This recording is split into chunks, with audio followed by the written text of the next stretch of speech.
ये पोषण क्या होता है। अब देखिए, कोई भी जीवधारी है वो अपने पर्यावरण से पोषक तत्व जितने भी हैं उनको अपनी रिक्वायरमेंट के आधार पर वो भोजन के रूप में ग्रहण करता है। ठीक है, कि कोई जीवधारी जो है पोषक तत्वों को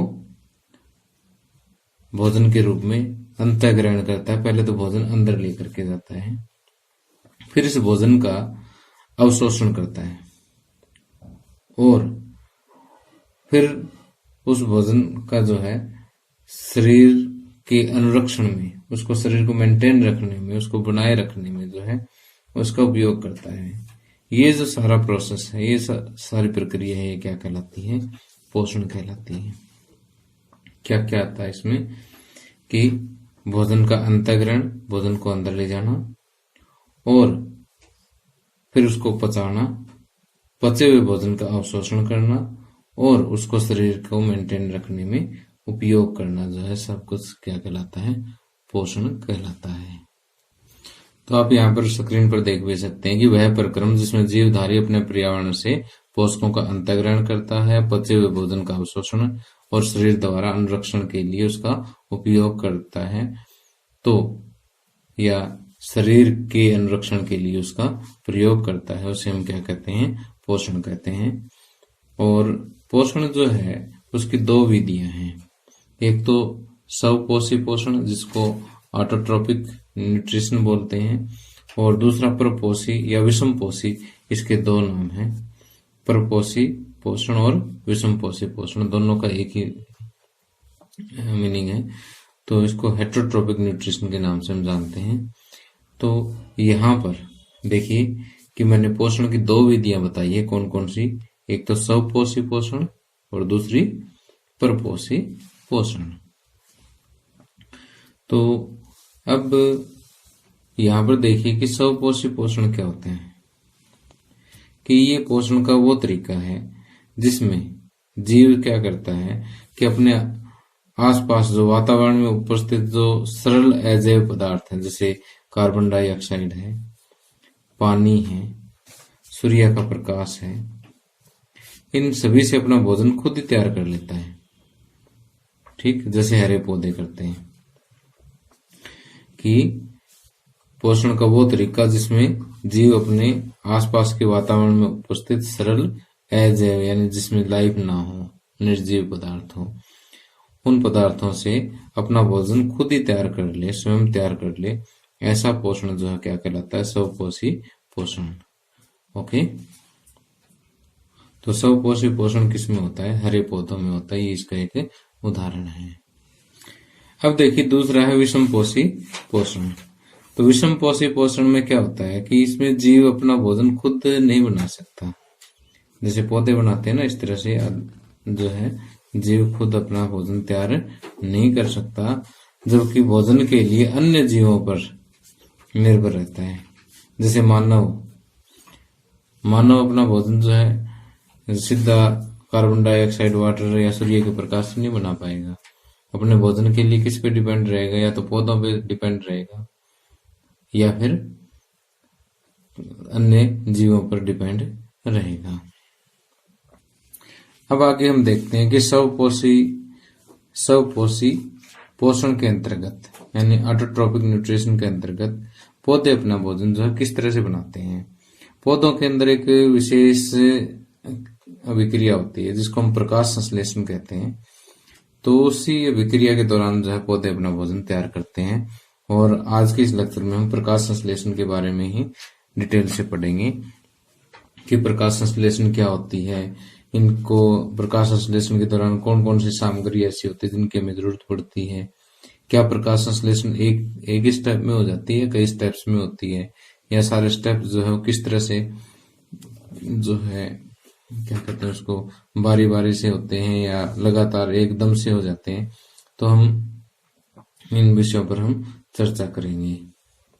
और पौधे जो है कार्बन डाइऑक्साइड आपको पता है छोड़ते हैं, कार्बन डाइऑक्साइड लेते हैं और ऑक्सीजन छोड़ते हैं। तो वह कहाँ से और कैसे छोड़ते हैं सारा हम इस लेक्चर में डिस्कस करेंगे। तो प्रकाश संश्लेषण आप छोटी क्लासेस से ही सुनते आए हैं कि ये एक जैव रासायनिक प्रक्रिया है जिसमें हरे पौधे क्या लेते हैं, सूर्य का प्रकाश लेते हैं और क्लोरोफिल क्लोरोफिल पौधे के अंदर ही होता है। ये मैं बताऊंगा आगे कहाँ होता है, पौधे की पत्तियों में होता है कि सूर्य का प्रकाश और क्लोरोफिल की उपस्थिति में कार्बन डाइऑक्साइड तथा जल को कच्ची सामग्री के रूप में लेकर के अपना भोजन तैयार करते हैं। कि प्रकाश संश्लेषण के लिए आपको क्या चाहिए, एक तो कार्बन डाइऑक्साइड चाहिए, एक जल चाहिए, लेकिन इसके साथ साथ क्या उपस्थित होना चाहिए, सूर्य का प्रकाश और पौधे का क्लोरोफिल इसमें प्रेजेंट होना चाहिए। अगर ये नहीं होंगे, दोनों चीजों में से कोई भी एक चीज भी प्रेजेंट नहीं होगी तो प्रकाश संश्लेषण क्रिया भी नहीं होगी। ओके, तो प्रकाश संश्लेषण एक जैव रासायनिक क्रिया है जिसमें हरे पौधे सूर्य के प्रकाश और क्लोरोफिल की उपस्थिति में कार्बन डाइऑक्साइड तथा जल को कच्ची सामग्री के रूप में उपयोग करके अपना भोजन बनाते हैं। और इस अभिक्रिया के दौरान क्या होता है कि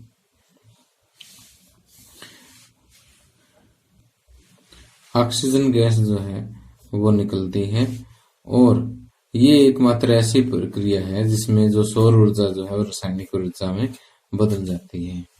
ओके, अब देखिए प्रकाश संश्लेषण की जो अभिक्रिया जो है ये आपको याद रखनी है। एज इट इज पेपर में अगर आ जाता है प्रकाश संश्लेषण तो आपने लिखनी है कि कार्बन डाइऑक्साइड प्लस वाटर ये क्या बनाता है, ग्लूकोज बनाता है प्लस पानी प्लस ऑक्सीजन। ओके, तो यहाँ से देखिए कि फिर इसकी बैलेंसिंग अगर हम करेंगे तो बैलेंसिंग आप कर ही लेते हो, तो इस रिएक्शन को एज इट आपने आपने याद रखनी है। अब जैसे कई बार पूछ लिया जाता है कि प्रकाश संश्लेषण के लिए कौन कौन सी कच्ची सामग्री जो है, रॉ मटेरियल कौन कौन से जो इसके लिए जरूरी होते हैं, तो वो जैसे आप पढ़ चुके हैं, कार्बन डाइऑक्साइड जरूरी है, वाटर जरूरी है, इसके साथ साथ जो सूर्य का प्रकाश है और क्लोरोफिल इनकी प्रेजेंस भी यहाँ पर जरूरी है। क्योंकि प्रकाश क्या करता है, प्रकाश संश्लेषण जो अभिक्रिया होती है उसमें ऊर्जा प्रदान करता है। ओके, अब देखिए यहाँ पर जो मैंने क्लोरोफिल वगैरह जो नाम लिए हैं ये मैं बता देता हूँ कि क्या चीज होती है और प्रकाश संश्लेषण क्रिया के दौरान जो है इनका क्या काम होता है।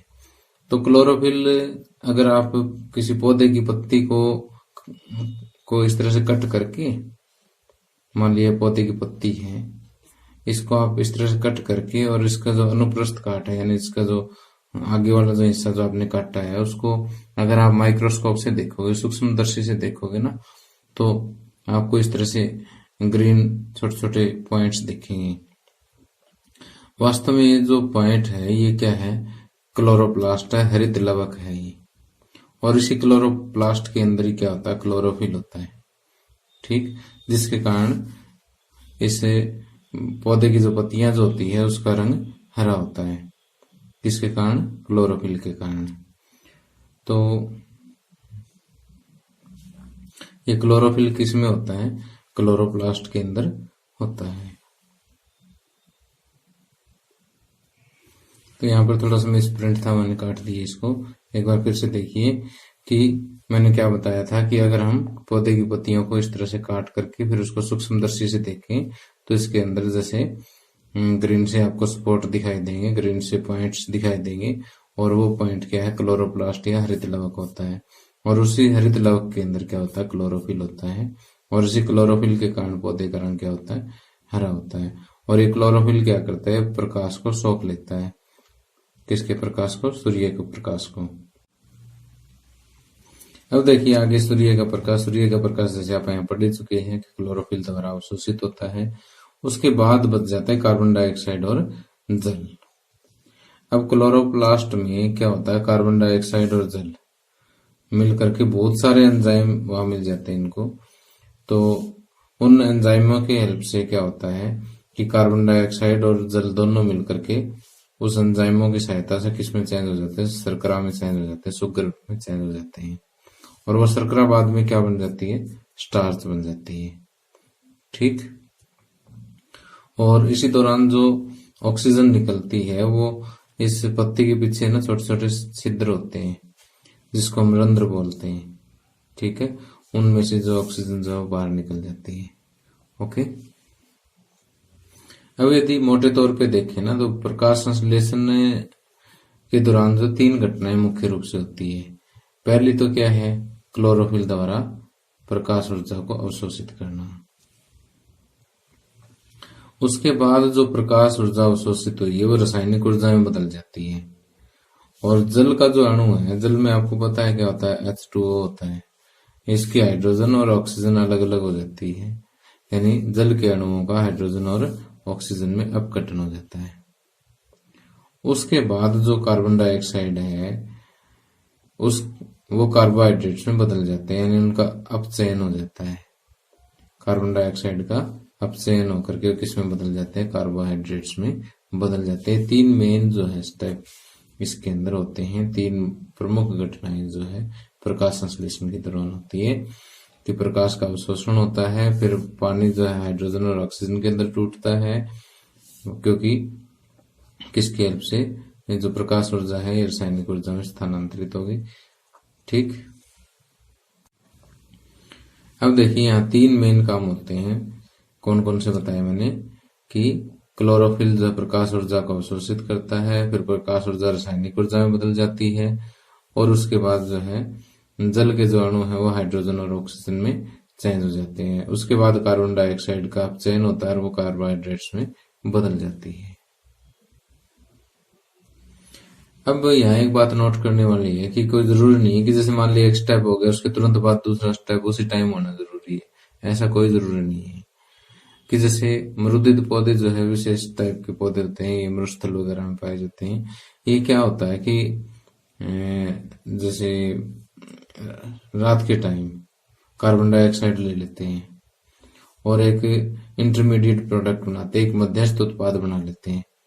ठीक, दिन में जैसे ही सूर्य निकलता है तो क्लोरोफिल ऊर्जा अवशोषित करता है और फिर फाइनल प्रोडक्ट जो बना देता है, अंतिम उत्पाद जो है वो बना देता है। यानी कुछ स्टेप तो जैसे रात को हो गए, सिर्फ कार्बन डाइऑक्साइड है रात को, सूर्य का प्रकाश है नहीं तो प्रकाश संश्लेषण क्रिया के सारे स्टेप तो हो नहीं पाएंगे। लेकिन जैसे सूर्य निकलता है क्लोरोफिल क्या करता है, ऊर्जा अवशोषित कर लेता है और वो जो बचा हुआ स्टेप है बाद में पूरा हो जाता है। ठीक है,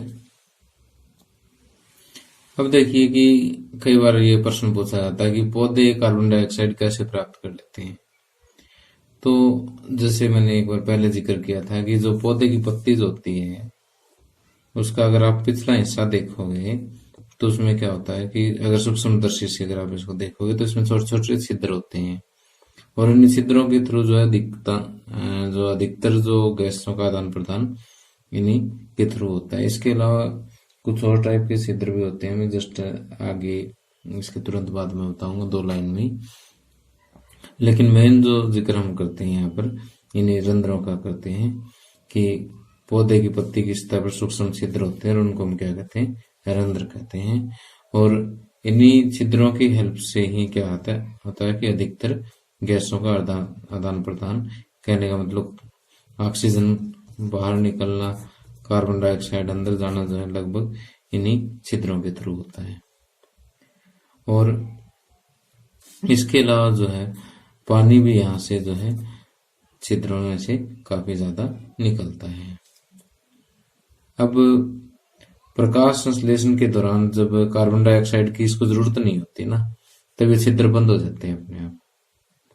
ठीक, और अब छिद्र कब बंद होंगे कब खुलेंगे, ये जो काम किसका है, यहाँ पर जो इसके सेल्स जो है कोशिकाएं जो होते हैं ना, उनका काम होता है कि छिद्र खोलना या बंद करना। जब जरूरत हुई कार्बन डाइऑक्साइड की तब खोल लिए, जरूरत नहीं है तो बंद कर दिए। अब ये कैसे होता है भाई, छिद्र कैसे बंद हो गए कैसे खुल गए अपने आप। तो अब जैसे यहाँ पर ये आप छिद्र ये देख सकते हैं, ये एक पूरा रंध्र का जो है चित्र आप देख सकते हैं कि यहाँ पर कुछ द्वार कोशिकाएं हैं। ठीक, जब इनमें पानी भर जाता है तो ये फूल जाती है, फूलते ही यहाँ पर जो है ओपनिंग सी बन जाती है, छिद्र खुल जाता है। ठीक। और जैसे ही पानी यहाँ से बाहर निकलता है, ये देखिए कि द्वार कोशिकाएं जो है एक दूसरे के क्लोज आ गई काफी। ठीक है, जैसे ही सिकुड़ती है तो ये बंद हो जाता है। ठीक।